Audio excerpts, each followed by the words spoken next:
Assalamu alaikum wa rahmatullahi ta'ala barakatuh. Wapendwa watazamaji ambao mnatazama katika klipu hii, napenda nitumie fursa hii kuweza kuwapeni taarifa, habari maalumu kwa wale ambao wananifuatilia masomo yangu katika channel zangu, na mmetaka kufahamu jambo moja. Wengi katika maombi yamekuja kwamba wanataka wajifunze elimu ya tiba, na mimi nimekubali kuweza kuwafundisheni wale ambao wanahitaji kuweza kuongeza ilmu na wale ambao wanataka kuanza mwanzo kabisa katika elimu hii ya tiba. Mfumo ambao nitakao niutumie katika upande wa kuwaelekeza elimu yangu ya tiba au elimu ya tiba, kitu cha kwanza tunalenga kwanza kujua kanuni ambazo zitakufanya ufanye kazi sehemu yoyote. Wakati mwingine ifike hatua hata kwamba bila kitabu unaweza kufanya kazi. Yaani wewe utakuwa unacheza na muda wako. Sasa hivi ni saa 8, huyu mtu amenijia na tatizo muda huu wa saa 8, basi hii saa 8 hii itakueleza tatizo lake, lakini hiyo saa 8 itakusaidia pia kujua dawa gani utaweza kumtibu yule mtu kutokana na muda ule aliokuja. Yaani kwa maana utatumia kanuni. Utaratibu wa kubeba vitabu sasa itakuwa ni kitu ambacho kitakuwa ni nadra sana kwako. Yaani ukiamua tu unaweza kubeba kitabu, lakini itafika hatua unaweza kufanya kazi bila kitabu. Na kanuni ambazo ninazozifundisha ni kanuni ambazo hata mtu ambaye hajaenda madrasa anaweza akajifunza tiba na akaelewa. Usiambiwe kwamba tiba lazima uwe na majini. Hapana, sio lazima uwe na majini. Tiba ukielekezwa unaweza ukafanya. Kikubwa tu wewe mwenyewe jibidishe katika ibada, Mwenyezi Mungu atakupa kabuli za kuweza kufanya kazi yako. Kwa hiyo kuna watu wengi sana hawana majini na wanatibia watu na wanapona na wanafanikisha. Kwa hivyo swala hili la tiba litakusaidia wewe kuweza kujifunza elimu hii kiundani zaidi, lakini pia litakusaidia kuweza kupata riziki, kupata na wewe kidogo faida kutokana na kile ambacho utawasaidia watu. Kwa hivyo sasa mimi nafundisha katika magrupu ya WhatsApp, na pia nina vitabu ambavyo ninavituma online. Ukitaka naweza kukutumia kitabu katika WhatsApp. Kuna vitabu ambavyo vinauzwa, lakini elimu hiyo ya tiba inapatikana katika magrupu ya WhatsApp. Ukitaka basi utaungwa. Lakini sasa napenda nizungumze kidogo kuhusiana na hiyo huduma, nikuonyeshe kwamba au nikueleze kitu gani ambacho ninachofundisha. Kitu cha kwanza utasoma elimu ya masaa maalum ya kutibia watu na masaa na kazi zake. Kila saa na kazi zake. Utajifunza masaa ya kitiba na kazi zake, kwamba hii kazi niifanye muda fulani, hii kazi niifanye muda fulani, hii kazi haifanyi muda fulani bali inafaa siku fulani kwa muda fulani. Hii itakusaidia kwamba ufanye tiba zako sio kwa kubahatisha. Ibaki rehema ya Mwenyezi Mungu tu.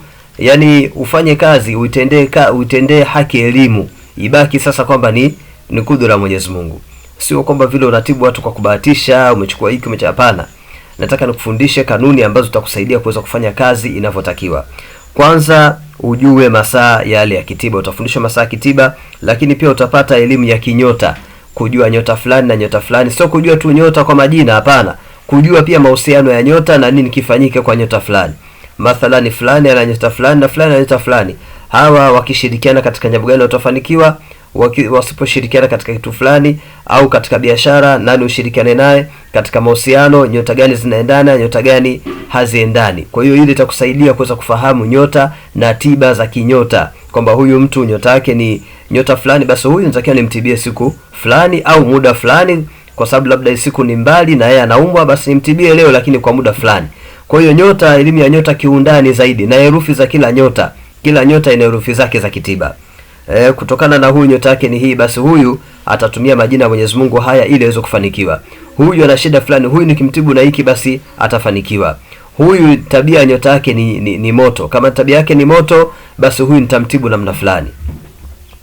Haya, lakini pia utajifunza siri za herufi. Hizi alifu zina kazi gani? Unajua kuna mtu anadharau, anaona alifu ni kitu kidogo sana. Utakiambiwa pelekeni watoto madrasa wakasome. Hizi alifu peke yake kuzijua ni siri kubwa sana, japokuwa hawaendi kufundishwa tiba. Ila sasa mimi nataka nikuelekeze kwamba hizi alifu b t th zina siri kubwa sana katika tiba. Kwa mfano alifu, kuna idadi ukiandika kama kombe ukimpa mwanao basi atafungukiwa fahamu sana. Lakini hii alifu hii ukiandika idadi kadhaa katika karatasi, ile karatasi ukao unatembea nayo au kaninginiza dukani, aisee hapo sio wateja watao miminika.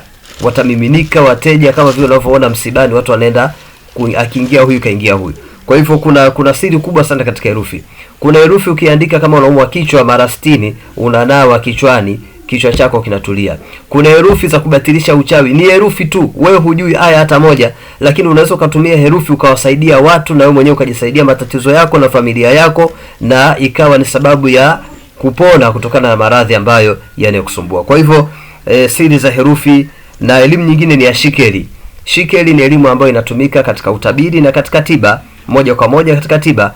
Katika utabiri kujua fulani yuko wapi hivi sasa, kutumia shikeli kujua kwamba jambo langu hili nalitafuta, au kujiangalia mwenyewe mambo yako yaendi vizuri, unaweza ukaangalia milango ukajua kwamba mimi nimesibiwa na tatizo fulani, au kamjua pia na mtu mwingine ana tatizo fulani, na ili tatizo hili liishe afanyiwe kitu fulani. Kwa hiyo vipimo ni muhimu sana. Shikeli inasaidia katika vipimo, lakini nafundisha kwa njia ya mkato uweze kujua shikeli na kazi zake. Lakini pia hiyo shikeli kwamba nataka nifanye dua ya kufungua biashara zangu, zile nazi zangu nitachora shikeli gani kuweza kufungua pale kwenye biashara.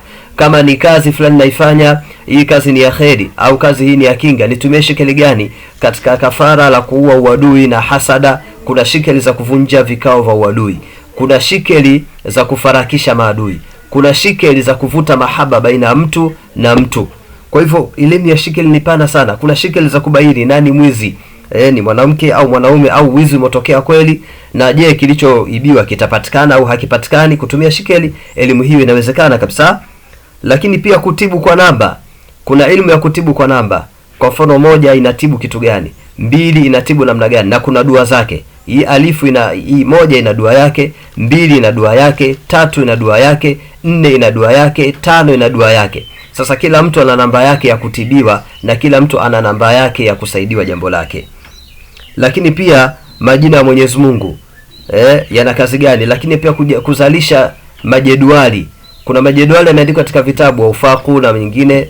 Unaweza kutumia jedwali unaliandika lile pembe 4 au mraba unalitumia, lakini hakuna majibu. Wakati mwingine lile jedwali pengine limetengenezwa tabia yake ile ni moto, lakini au tabia yake ni maji, alafu maelekezo yanakwambia hii choma. Sasa lile jedwali tabia yake ni maji, alafu unaambiwa ukalichome. Haupati majibu kwa sababu hujaweza kufungua kujua lile jedwali muthallathu au murabba'u, huo ni murabba'u, unatakiwa kazi gani, ni anasiri gani inayotawala katika murabba'u huo, kama ni mukhammasu, kama ni musaddis, au kama ni muthallathu al-Ghazali. Je, hapa nitatumia njia gani kuweza kumtibu huyo mtu? Lazima ufungue ule, sio kuchukua tu vitu katika kitabu unaandika tu unafanya kazi. Uwezi kujua vile vitu vimefungwa namna gani. Ingekuwa uganga ni rahisi kiasi hicho, watu wote wangekuwa ni waganga wanaojua Kiarabu. Kila mtu anayesoma nahwu angekuwa ni mganga. Kila mtu ambaye anajua lugha ya Kiarabu, Arabu wote wangekuwa ni waganga. Lakini kwa sababu gani? Uganga ni siri. Kwa hivyo hapo kuna ilmu kubwa sana katika kutengeneza yale majedwali muthallathu, murabba'u. Lakini pia kumtazama mtu kujua na shida gani hata kabla hajakueleza. Hiyo ni ilmu ambayo pia ipo, ambayo unaweza ukaipata.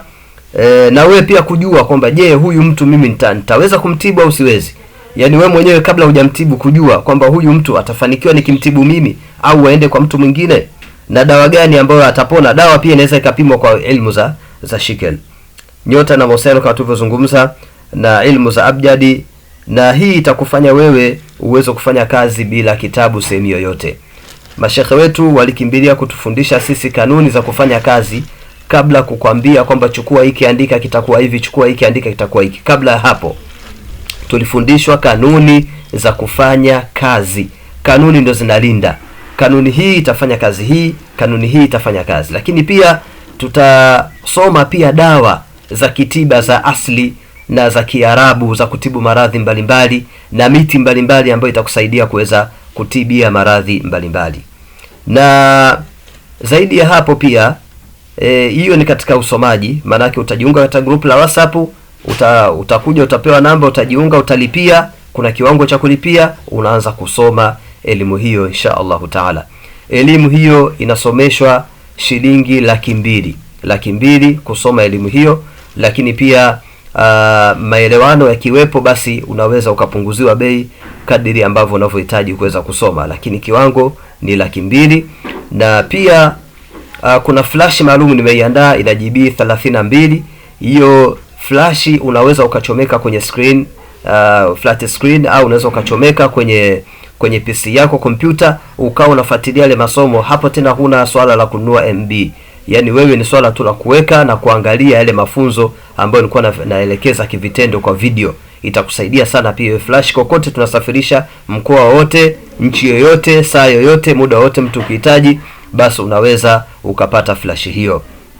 Karibuni sana katika elimu hii. Naitwa Maalim Darweshi au Sheikh Zuberi. Namba zangu za WhatsApp ni hizo unaziona hapo. Kuna Airtel, kuna Voda, kuna Tigo.